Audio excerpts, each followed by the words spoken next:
Hello, what's up mga kamadiwaw? Andito naman tayo ngayong araw at tayo po ay bibili ng sariwang isda. Sariwang nga po yan, fresh from the sea. At ayan na nga po ay kinikip. Ito na nga po ay pinakilo na nga po natin at para po malinisan na po natin. Ayan, bali 1 kilo po lahat yan. Para may pang-ulam tayo na sariwa. At ayan, huhugasan po muna natin at lilinisan para mamaya ay may pang-ulam na tayo. Itong tidso nga po ay isang klaseng isda na mahaba, pati nguso ay mahaba.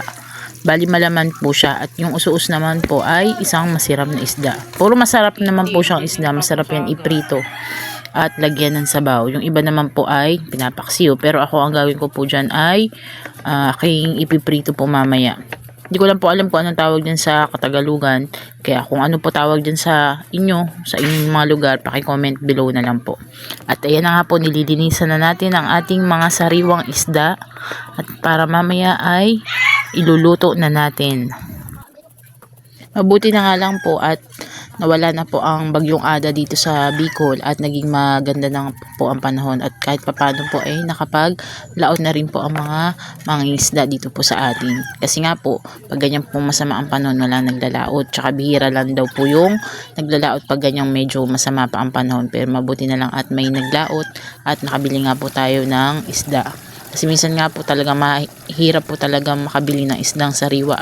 Lalo na pag ganitong may mga masamang panahon at bihira nga lang po ang nagpapadagat. Kaya ayan nga po, may panahon po talaga na minsan wala ka talaga mabibiling isda kasi minsan wala po talagang isdang nahuhuli, pero kahit minsan mas marami pa yung bibili kaysa dun sa isda. Pero minsan no choice ka talaga kundi pumunta sa palengke para bumili ng isda. Pero kagandahan nga lang po dito dahil may mga naglalaot nga po at malapit nga po tayo sa dagat, kaya nga po tayo nakakabili ng sariwang isda.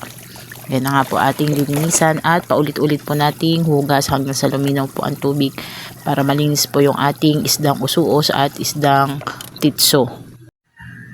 Kagandahan lang po pag malapit ka sa dagat, talaga makakabili ka ng sariwang isda. Kaya lang dapat minsan talaga maaga ka rin gigising kasi minsan ang mga naglalaot maaga rin dumarating. Kaya kailangan maaga ka para kung maaga ka may isda ka, pero kung tanghali ka na mahirapan ka nang makabili ng isda. Pero depende na lang po kung ang lambat ng mga nangingisda ay nakalatag pa sa dagat. Ibig sabihin pwede pa silang kumuha ng panghuli nila. May oras din po kasi sila, tataya po sila ng mga 2:00 na madaling araw, tapos babalikan po nila yan mga 5:00 na.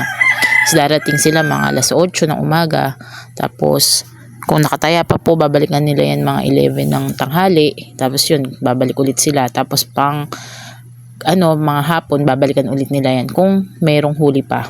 Pero kung wala ng huli, babatakin na po yung lambat ng mga mangingisda at magpapahinga na. At sa susunod naman na araw ulit. Kaya maraming salamat po sa inyong panonood hanggang sa muli. Thank you for watching.